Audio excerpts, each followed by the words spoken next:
Hello, this is Brian from GeoPath, and today we'll be talking about how to run an inventory plan in the Workspace module. Just like with Market Plan, you can run an inventory plan in either the Sandbox view or the Projects view. Again, you can always move these later, so if it's easier to start in Sandbox now and organize into a project later, you can always do that. To create a new inventory plan, you can hit Add Scenario. Unlike a Market Plan, an inventory plan is built around specific inventory. So when you have specific spots in mind for your plan and you know the audience and the market you're going to use, an inventory plan will help you get spot-by-spot metrics as well as summary-level metrics like reach and frequency. Just like with a market plan, you can set this up in any order. I actually recommend starting with your inventory selection, and you'll see why. When adding your inventory to your plan, there are several different ways that you can do this. One of the most direct ways is to simply paste in the spot IDs, either the GeoPath or operator spot IDs. In a general sense, we recommend using GeoPath spot IDs when you have them, as they're more uniform in their format. Here, you can paste in thousands of IDs at a time and the system will separate it out for you. We'll cover the from file upload option in another video, but this is very helpful if you're uploading inventory that has varying campaign dates. Selecting from your inventory sets allows you to reference any of the inventory sets you have saved to your account. Finally, you can add your inventory by selecting specific attributes and filtering to that inventory. However, we generally recommend adding specific inventory using one of these three options rather than searching through filters. For this example, I'm going to paste in GeoPath spot IDs. Here, I'll hit Apply Selections. And after you add your inventory, you'll be given this pop-up to auto-assign your market. This selection is based on where the inventory is physically located. So in this instance, I know all of this inventory is located within the Dallas DMA.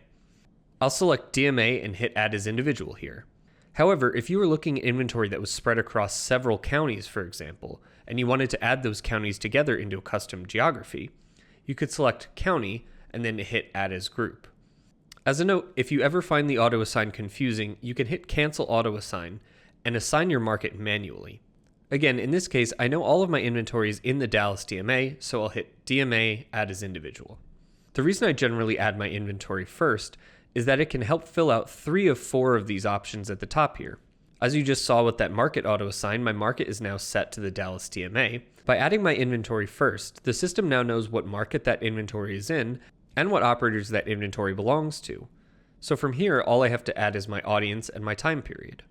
For this example, let's add persons 18+. You'll notice with every inventory plan, person 0+ is added by default. You can leave this in, or you could remove it using the delete icon here or in the summary on this side of the screen.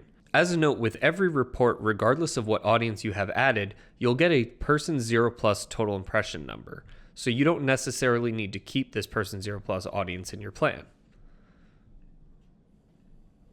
Finally, I'm going to set 4 weeks as my campaign period. You'll notice some optional things at the bottom of the screen. I can change where this project is placed, so instead of the sandbox, I can put it into a specific project or maybe add a new project. I can also name the scenario and give it a description, all of which are optional. When I'm ready to run my plan, I can hit Generate. Let's check out our plan. When you first open up your inventory plan, you'll see the summary level metrics presented here. If you're ever looking for campaign or summary level reach and frequency, the inventory plan would be the place to get that. Here you'll see the reach and frequency metrics for this plan as a whole. I can add additional options using the Customize Columns button here.